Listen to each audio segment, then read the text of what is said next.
Hi guys, welcome to another episode of the Zelicious cooking series. Today I'm going to be showing you how to make something very interesting. I'm going to be showing you two ways to make pizza using the stove method and the oven method.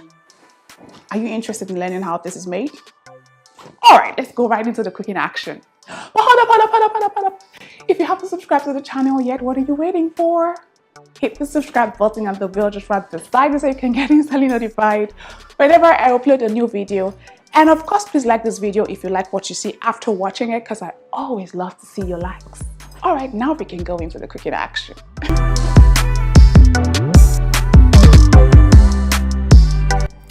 To make the pizza dough, add the all-purpose flour into a mixing bowl, followed by the instant yeast, some granulated white sugar, and some salt. Give it a good stir to combine.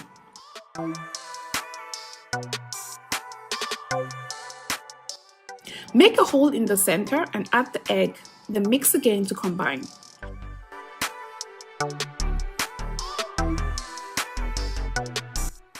Next up, add the warm milk and mix again. The full recipe details will be in the description box down below, so be sure to check it out, okay?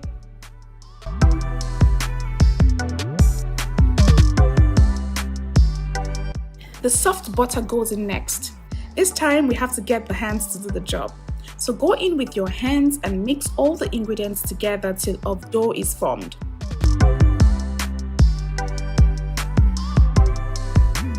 When a dough is formed, transfer to a flat surface and begin kneading for at least 10 to 12 minutes.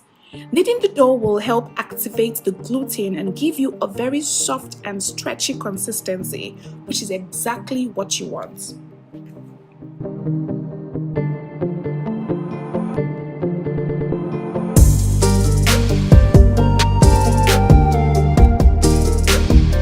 I cannot overemphasize the importance of this part, guys. It has to be done right. It will require some muscle power, but it will be worth it in the end. Alternatively, you can use a stand mixer with the kneading iron if you have one at home, but ensure you knead for at least 10 to 12 minutes to achieve the right consistency for the dough.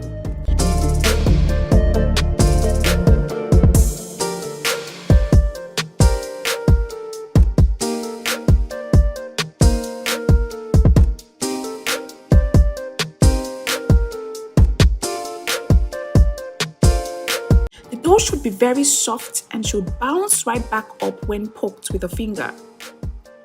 To activate the yeast, place the dough back in the mixing bowl, cover with a kitchen napkin and place in a warm place. The dough will double in size and become lighter in weight afterwards.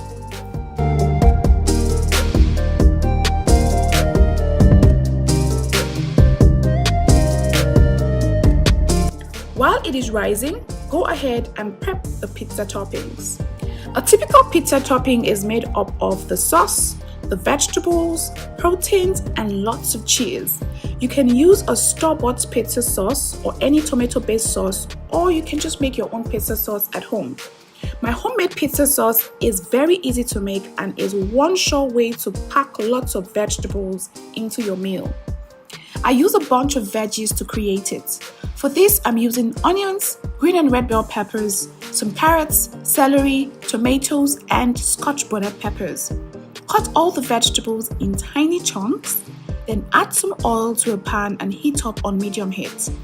Next, add the onions and saute for a few seconds, then add the carrots and celery. Saute for another minute before adding the green and red bell peppers and the tomatoes. Season with some thyme, some curry powder, seasoning cubes, and salt. Stir to combine. Then add 1 cup of water, cover the pot and leave to simmer for 5 minutes. After about 5 minutes, the vegetables should have softened up. Transfer to a blender and blend till completely pureed.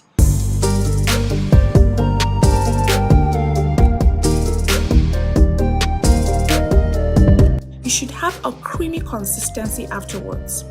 If you want a red sauce, avoid adding a lot of carrots to the mix. Place the sauce in a bowl and set aside. or you can store it in the freezer for up to 2 months till you're ready to use it. I always like to make this in a large batch so that I don't have to keep remaking each time I want to make a pizza. For the proteins, I'm using chicken breasts, some sausage and bacon pieces. You can use whatever proteins you have available. Season the chicken with some salt and pepper and transfer to an oiled pan on high heat. Pan-sear on one side for 3 to 4 minutes or until brown, and then flip to the other side to pan-sear for another 3 minutes. Pan-sear all sides of the bacon and sausage pieces as well.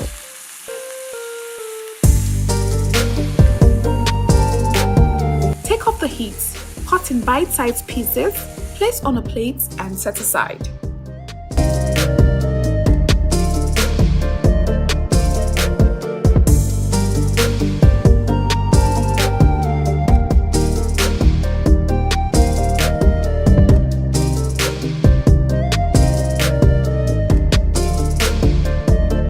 Proceed to grate the cheese with a box grater.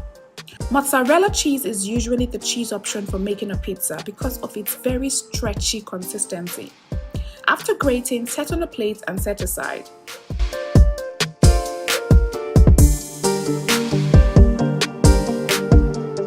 I'm also using some vegetables for my toppings. Cut the vegetables into strips and set aside.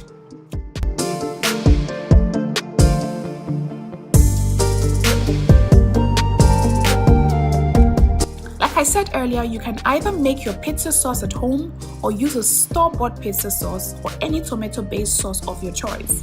I'm going to use the both of them. All my toppings are prepped and ready to go. It's time to assemble the pizza.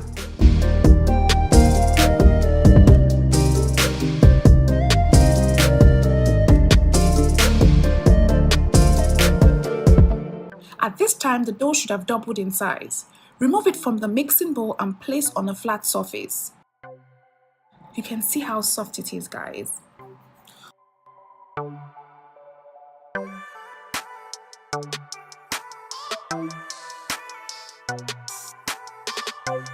Cut in 4 equal halves and work with one at a time. You can save this dough in the freezer for up to 2 months and use it whenever you feel like making a pizza. When you want to use it, just take it out of the freezer, place it on the countertop and allow it to thaw, and then you can proceed to using it.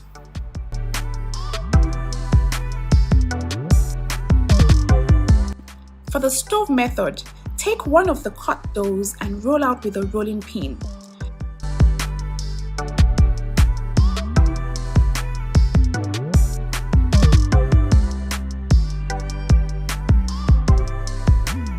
Ensure you trim the edges to make it look pretty, okay?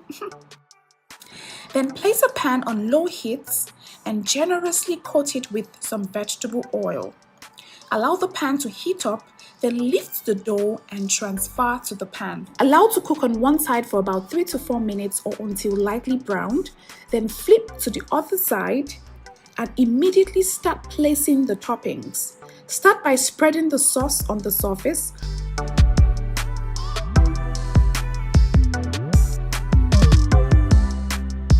Followed by the cheese, the chopped chicken, sausage and bacon pieces, the bell peppers, and finally, more cheese.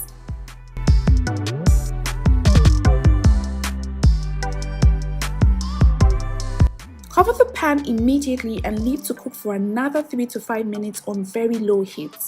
The heat has to be set to the lowest, guys. This is very important so that your dough doesn't burn. The steam released will help melt the cheese and cook the toppings slightly. Afterwards, open up the pan, take off the heat and place the pizza on a plate. I promise you guys, it tastes so good just as is. Cut in slices and enjoy.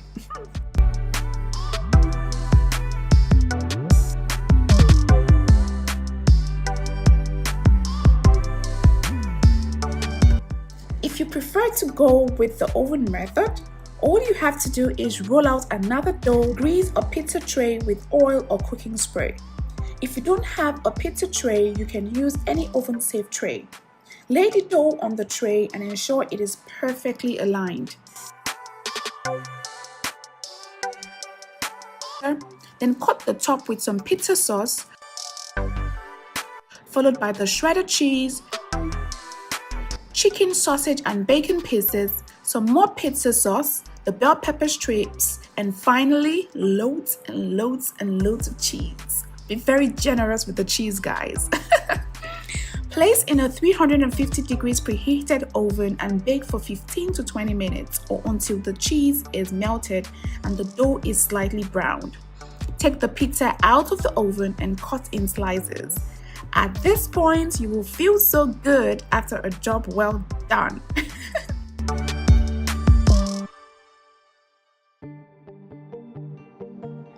Let me know which of the methods you will be trying out. I use both methods interchangeably depending on my mood and the amount of time I have to prepare my pizza. But both methods always come out perfect every time.